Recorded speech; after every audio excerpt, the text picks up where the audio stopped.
أهلا بيكم مستمعينا في استكشاف جديد بنغوص فيه سوا في مصادر التاريخ.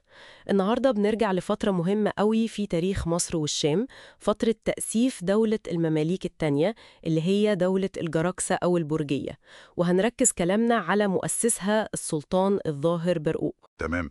والمصادر اللي هنعتمد عليها النهارده بشكل كبير هي تحقيق مخطوطة عقد الجمان في تاريخ أهل الزمان. الكتاب ده للمؤرخ المعروف بدر الدين العيني.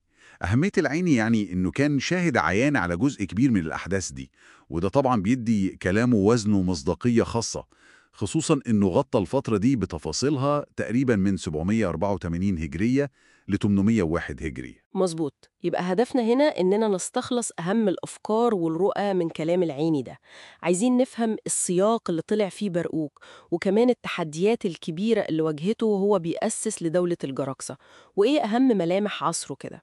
يلا بينا؟ يلا بينا. هو عشان نفهم صعود برقوق لازم الأول نبص على الوضع اللي كان قبله. تمام. أواخر عصر المماليك البحرية، ودول كانوا أغلبهم أتراك وقبجاق. الفترة دي شافت ضعف كبير قوي، بالذات في فترة أحفاد السلطان قلاوون. العيني بيصور لنا فترة صراعات يعني مبتنتهيش بين الأمراء الكبار. الأمراء اللي هم القادة الكبار في الجيش وليهم نفوذ، يعني بالظبط كده.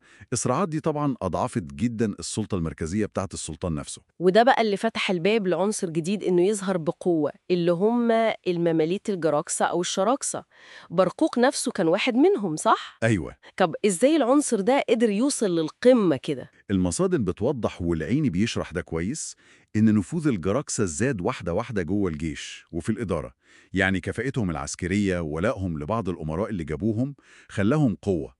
خطوة ورا خطوة بقوا قوة أساسية مينفعش تتجاهلها، لحد ما قدروا يوصلوا للحكم بقيادة برقوق سنة 784 هجرية، اللي هي 1382 ميلادي. وهنا بدأت دولة المماليك البرجية. طيب وشخصية برقوق نفسها، إزاي هو كشخص قدر يوصل للمكانة دي وسط كل الزحمة والصراعات دي؟ بصي، رحلة صعود برقوق دي فعلا ملفتة. هو بدأ مملوك عادي خالص، اشترى أمير اسمه يلبغى العمري، وبعدين اتنقل بين خدمة أمراء تانيين لحد ما وصل لبلاط السلطان. العيني بقى بيركز قوي على ذكاء برقوق وقدراته السياسية والعسكرية. عرف ازاي يلعبها صح وسط صراعات الأمراء المعقدة دي كلها، وترقى بسرعة. ودوره كان محوري في عزل السلطان الصالح حاجي، اللي هو يعتبر آخر حاكم فعلي من بيت قلاوون. يعني وصوله للحكم ده كان تتويج لمشوار طويل من الذكاء والصراع، بس شكل الموضوع ما انتهاش عند الوصول للعرش، مش كده؟ لا خالص، ده كان لسه البداية. ودي نقطة العيني فعلا بيوضحها كتير قوي. أول فترة حكم البرقوق كانت مليانة صراعات داخلية عنيفة جدا. كان في تمردات وثورات كتير. المنافسة كانت شرسة من أمراء كبار تانيين، سواء من بقايا المماليك البحرية الأتراك أو حتى من الجراكسة نفسهم اللي كانوا طمعانين في الحكم برضه. أشهر اتنين كانوا منطاش ويلبغ الناصري. الصراع ده كان عنيف لدرجة إنهم قدروا يشيلوه من الحكم. أيوة فعلا. ودي كانت محطة صعبة جدا في حكمه. قدروا يخلعوه ويقعدوا مكانه حوالي سنة، من 791 ل 792 هجريا. بس اللي يلفت النظر أكتر بقى، واللي العيني بيصوره، هو قدرة برجوق إنه يرجع تاني ويمسك الحكم. ده بيورينا قد إيه كان عنده قدرة على المناورة وإعادة بناء التحالفات، وإرادته كانت قوية جدا. تمام.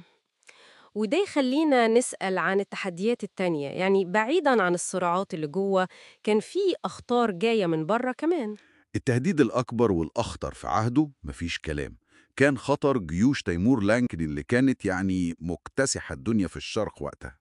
العيني بيسجل تفاصيل استعدادات برقوق للمواجهة دي، والمراسلات اللي حصلت بينه وبين تيمور لانك كانت مليانة تهديد ووعيد من الطرفين. برقوق كان واعي بخطورة الموقف، وحاول يوحد الصف الداخلي ويجهز الجيش كويس. طب والتعامل بتاعه مع خطر تيمور لينك ده جاب نتيجة فعلا؟ المواجهة الكبيرة يعني ما حصلتش في حياة برقوق نفسه، لكن استعداداته دي وتحالفاته اللي العيني بيذكرها أكيد كان ليها دور في ردع تيمور لانك وتأجيل فكرة غزو مصر والشام مؤقتا على الأقل في حياته. ده غير إنه كان بيتعامل مع جبهات تانية برضه، زي بقايا الصليبيين الفرنجة اللي كانوا لسه بيحاولوا يعملوا مشاكل على السواحل، وهو حاول يأمن الحدود دي. بس المصادر مش كلها سياسة وحرب، العيني برضو بيشير لجوانب تانية زي العمران، صح؟ صحيح. ودي من الحاجات اللي لسه موجودة لحد دلوقتي. مجموعة السلطان برقوق المعمارية في شارع المعز القاهرة دي تحفة فنية، فيها مدرسة وخناقة وقبة ضريحية. تصميمها وزخارفها بيعتبروه بداية للطراز المعماري المملوكي الجراكي. ده جنب إنه حاول يعمل شوية إصلاحات إدارية ويظبط الأسواق، بس طبعا الظروف الاقتصادية كانت صعبة قوي وقتها بسبب الأوبئة وغلاء الأسعار وكده. ومن النقط اللي لفتت نظري برضو في المصدر علاقة برقوق بالعلماء والعيني نفسه منهم. دي حقيقة مهمة جدا. العيني نفسه مسك مناصب زي القضاء والحسبة في عهد برقوق. ده بيدينا فكرة إن المؤرخين دول كانوا قريبين قوي من دوائر الحكم وصنع القرار، وده بيخلي شهادتهم ليها قيمة أكبر، لأنها مش مجرد نقل أخبار، لأ، دي مشاهدة ومعايشة مباشرة للأحداث وللشخصيات كمان. يبقى نقدر نقول إن خلاصة اللي بنشوفه من خلال كلام العيني إن السلطان برقوق كان شخصية فعلاً غيرت مسار الدولة المملوكية. قدر يأسس لحكم أسرة جديدة الجراكسة اللي حكمت أكتر من قرن، وكل ده حصل وسط بحر من الصراعات الداخلية والأخطار الخارجية. وفي نقطة أخيرة كده ممكن نسيبها للتفكير بعد قراية المصادر دي. هل نجاح برقوق في إنه يثبت حكم الجراكسة قضى فعلاً على حالة التنافس والصراع العنيف بين المجموعات المختلفة جوه النخبة المملوكية؟ ولا الصراع ده فضل مستمر بس خد أشكال جديدة في عهد السلاطين اللي جم بعده؟ العين بيدينا لمحات كده إن الصراع ما خلصش، بس تفاصيله وأبعاده لسه محتاجة بحث أكتر. فعلاً سؤال مهم بيخلينا نفكر في طبيعة السلطة والصراع في العصر ده. بكده نكون خدنا لمحة سريعة وعميقة لحد ما عن فترة السلطان برقوق من خلال المصادر المتاحة لينا.